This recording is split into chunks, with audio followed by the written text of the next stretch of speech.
بسم الله الرحمن الرحيم. من أفضل أساليب المذاكرة والاستيعاب في أقل وقت بذكاء استراتيجية SQ3R.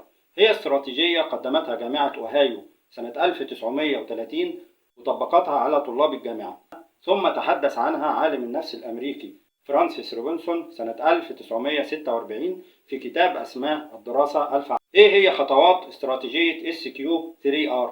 هي 5 خطوات: Survey, Question, Read, Recite, Review، وهنتعرف عليهم بشكل مبسط وأوسع فتابعونا. رقم 1 Survey. استعرض فهرس الكتاب بشكل كامل ودقيق، لأنه فهرس الكتاب هو عبارة عن تلخيص شامل ودقيق للعناوين الرئيسة والفرعية الموجودة بالكتاب، بين قوسين بيعرفك إيه هو ملخص الكتاب. رقم 2 Question. بعد استعراض فهرس الكتاب حول موضوعات الكتاب الرئيسة والفرعية إلى أسئلة. يعني موضوع بعنوان الاحتباس الحراري. تعريف الاحتباس الحراري هنحوله لسؤال: ما هو تعريف الاحتباس الحراري؟ خصائص الاحتباس الحراري.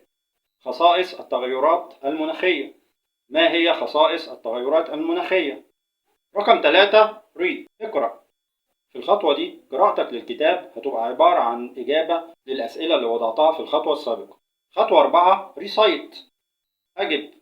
ارجع للكتاب واقرأ الأسئلة اللي وضعتها في الخطوة 2 وجاوب على الأسئلة دي من خلال استيعابك، ولو وجدت إن بعض الموضوعات مش قادر تجاوب عليها من خلال استيعابك انتقل للخطوة رقم 5 وهي review.